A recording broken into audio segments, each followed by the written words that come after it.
नाशिकच्या TCS कंपनीतील धर्मांतर आणि लैंगिक शोषण प्रकरणात दररोज धक्कादायक खुलासे समोर येत आहेत। टेरर फंडिंग आणि मानवी तस्करीच्या संशयावरून चौकशीचा फास आवळला जात असताना याच कॉर्पोरेट जिहाद प्रकरणाला राष्ट्रीय सुरक्षेचा आयाम समोर आलाय। आरोपी HR मॅनेजर निदा खान फरार असताना तिचं दिल्ली ब्लास्टमधील मास्टरमाइंड डॉक्टर शाहीन सोबत कनेक्शन समोर आले। त्यामुळे समोर आलेला नवा आणि धक्कादायक अँगल हादरा देणारा आहे। नाशिकच्या कॉर्पोरेट जिहादचं दिल्ली बॉम्बस्फोट कनेक्शन, निदा खानचा संबंध दिल्ली स्फोटातील डॉक्टर शाहीन सोबत, नाशिकचं प्रकरण राष्ट्रीय सुरक्षेशी संबंधित, ATS ची ही एंट्री।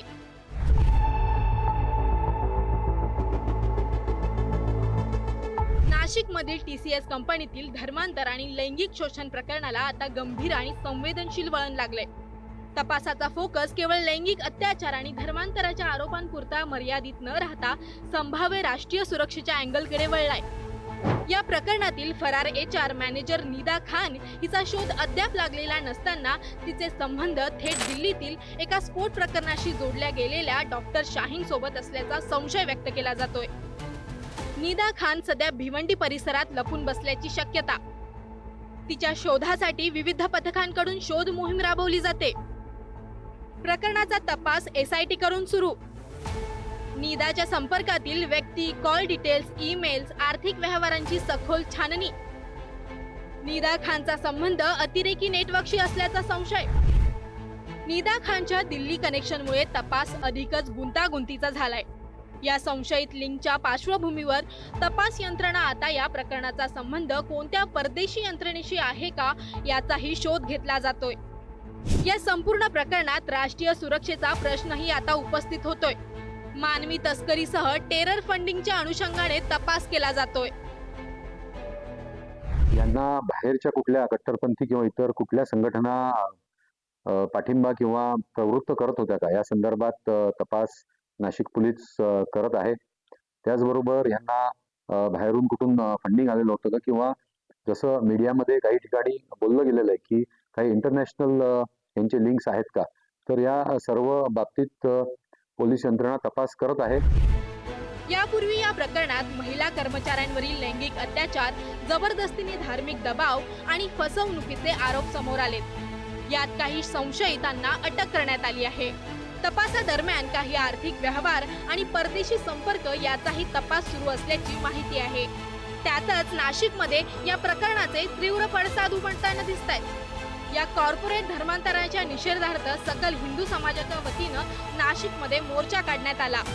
आरोपींच्या घरावर बुलडोजर चालवा अशी मागणी करत निदा खानच्या दिल्ली कनेक्शनवरून कठोर कारवाईची मागणी करण्यात येते। हा देश संविधानाने चालतो आणि या देशामध्ये बळजबरीने मुलींचं धर्मांतरण करणं, त्यांना नमाज करायला लावणं, त्यांना रोजे ठेवायला लावणं, गोमांस खायला घालणं आणि त्यांचं धर्मांतरण करणं, त्यांच्यावरती बलात्कार करणं आणि त्याच्यामधली एक जी मुलगी फरार आहे तिचं बॉम्बस्फोटाची असं कनेक्शन निघतंय, त्यांचं राष्ट्रीयत्व जे आहे रद्द करायला पाहिजे। नंबर 2, फास्ट ट्रॅक वरती खटला चालवून यांना फाशीची शिक्षा द्यायला पाहिजे। ज्या पद्धतीने खराच्या घराची प्रॉपर्टीची जप्ती करण्यात आलेली आहे तशीच यांच्या देखील प्रॉपर्टीची जप्ती करून यांच्या घरांवरती बुलडोजर फिरवायला पाहिजे।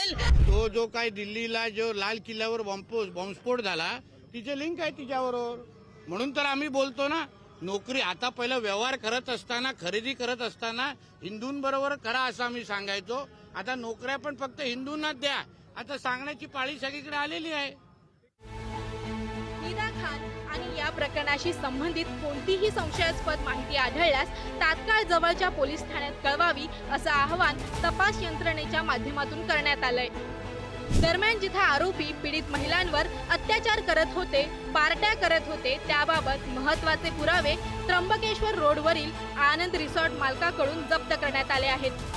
CCTV, नोंदवही, आधार कार्डसह अन्य पुरावे जप्त केले असून चौकशी सुरू आहे। रजिस्टर वगैरे आपण त्यांना हँडओव्हर केलेलं आहे आणि बाकी त्यांनी फक्त इतकं आपल्याला सांगितलं होतं की या बुकिंग्सच्या रिलेटेड त्यांना माहिती पाहिजे आहे आणि ती माहिती आम्ही त्यांना पूर्ण प्रकारे प्रोव्हाइड केली आहे। त्याच्यात अजून काही सहकार्य त्यांना लागलं ते आम्ही करतोच आहे। सध्या या प्रकरणाचा सर्व बाजूंनी तपास सुरू असून पुढील काही दिवसात आणखी महत्त्वाची माहिती समोर येण्याची शक्यता आहे। निदा खान फरार असल्यानं महत्त्वाचे पुरावे नष्ट होण्याची शक्यता आहे. निदाच्या अटकेसाठी नाशिक पोलीस गेल्या 10 दिवसांपासून शर्थीचे प्रयत्न करत आहेत. किरण ताजने, विशेष प्रतिनिधी, पुढारी न्यूज.